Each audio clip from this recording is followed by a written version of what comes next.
সুধী বৈষ্ণব ভক্তবৃন্দ, ভক্তিপূর্ণ প্রণাম রইল আপনাদের চরণে। প্রণাম জানাই আমার শ্রী গুরুদেবের চরণে, প্রণাম জানাই অনন্তকোটি বিশ্বব্রহ্মাণ্ডের নায়ক শ্রী ব্রজেন্দ্র নন্দনন্দনের চরণে। সুধী বৈষ্ণব ভক্তবৃন্দ, পর্যায়ক্রমে আজ আমরা শ্রীমদ্ ভগবদ গীতার পঞ্চম অধ্যায় কর্মসান্যার যোগ থেকে 14 নং শ্লোকটি উপস্থাপন করবো। আসুন ব্রতী হই।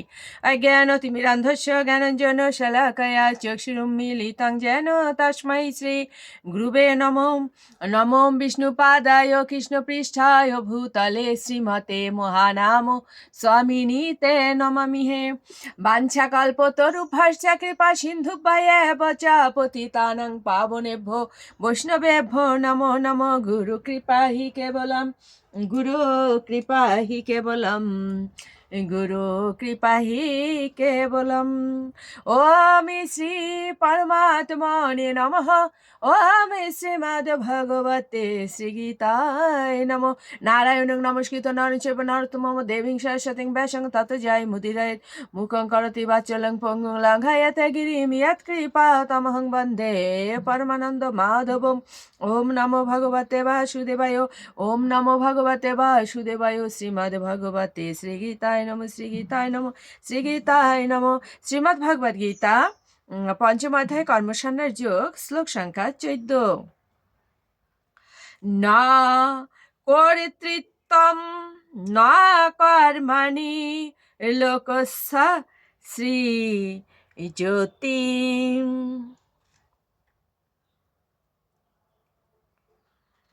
প্রভুহা না কর্মফল সংয়োগম স্বভাবঃ তু প্রবর্ততে। অনুবাদ: দেহরূপ নগরীর প্রভু জীব কর্ম সৃষ্টি করে না, সে কাউকে দিয়ে কিছু করায় না এবং সে কর্মের ফলও সৃষ্টি করে না। এই সবই হয় জড় প্রকৃতির গুণের প্রভাবে। তাৎপর্য: শ্রীমদ্ ভগবদ গীতার সপ্তম অধ্যায় অনুসারে জীব ভগবানের মতোই পরাপ্রকৃতি সম্ভূত। এই পরাপ্রকৃতি ভগবানের অন্য প্রকৃতি অপরা থেকে ভিন্ন, কেননা কোনোভাবে এই উৎকৃষ্ট পরাপ্রকৃতির অংশ জীবাত্মা অনাদি কাল ধরে অপরা প্রকৃতির সংসর্গে আছে। জীবাত্মা তার কর্ম অনুসারে ক্ষণস্থায়ী একটি দেহ প্রাপ্ত হয়ে সেই দেহে বাস করে। এভাবেই দেহের বন্ধনে আবদ্ধ হয়ে এসে বদ্ধদশা প্রাপ্ত হয়। সে তখন অজ্ঞতার অন্ধকারে আচ্ছন্ন হয়ে সেই জড় দেহটিকে তার প্রকৃত স্বরূপ বলে মনে করতে শুরু করে এবং সেই দেহগত কর্মের ফল ভোগ করতে থাকে। জন্ম জন্মান্তরে সঞ্চিত অজ্ঞতার পরিণাম তাকে এই দেহজাত দুঃখ কষ্ট ভোগ করতে হয়। কিন্তু সে মুহূর্তে এসে দেহাত্ম বুদ্ধি পরিত্যাগ করে, কিন্তু যেই মুহূর্তে সে এই দেহাত্ম বুদ্ধি পরিত্যাগ করে এবং বুঝতে শেখে যে সে তার দেহ নয়, সেই মুহূর্তেই সে তার দেহের বন্ধন থেকে, তার কর্মফলের বন্ধন থেকে মুক্ত হয়।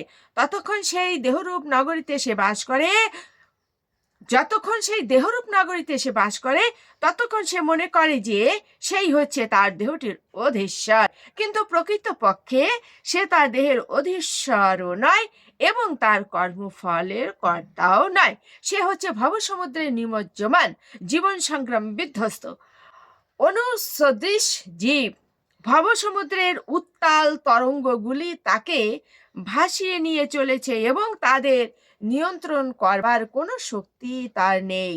চিন্ময় কৃষ্ণ ভাবনামৃত রূপী তরুণীর আশ্রয় গ্রহণ করলে সেই এই ভবসমুদ্র পার হতে পারে, সমস্ত দুর্যোগ থেকে সে রক্ষাও পেতে পারে। সুধী বৈষ্ণব ভক্তবৃন্দ, আমরা বুঝতে পারলাম। আসুন আমরা মাহাত্ম্য বলেই বিশ্রামে চলে যাই। ওম শ্রী পরমাত্মনে নমঃ। ওম শ্রীমদ্ ভগবতে শ্রীগীতায় নমঃ। গঙ্গা গীতা চ সাবিত্রী সীতা সত্যপতিব্রতা ব্রহ্মাবলীর ব্রহ্মবিদ্যা ত্রিসন্ধ্যা মুক্তি গেহিনী অর্ধমাত্রা চিতানন্দা ভবগ্নি ভ্রান্তি নাশিনী বেদত্রয়ী পরানন্দা তত্ত্বার্থ জ্ঞান মঞ্জুরি। ওম তৎসৎ। ওম নমো ভগবতে বাসুদেবায়। ওম নমো ভগবতে বাসুদেবায়। ওম নমো ভগবতে বাসুদেবায়। শ্রীমদ্ ভগবতে শ্রীগীতায় নমঃ। গীতায় নমঃ। গীতায় নমঃ।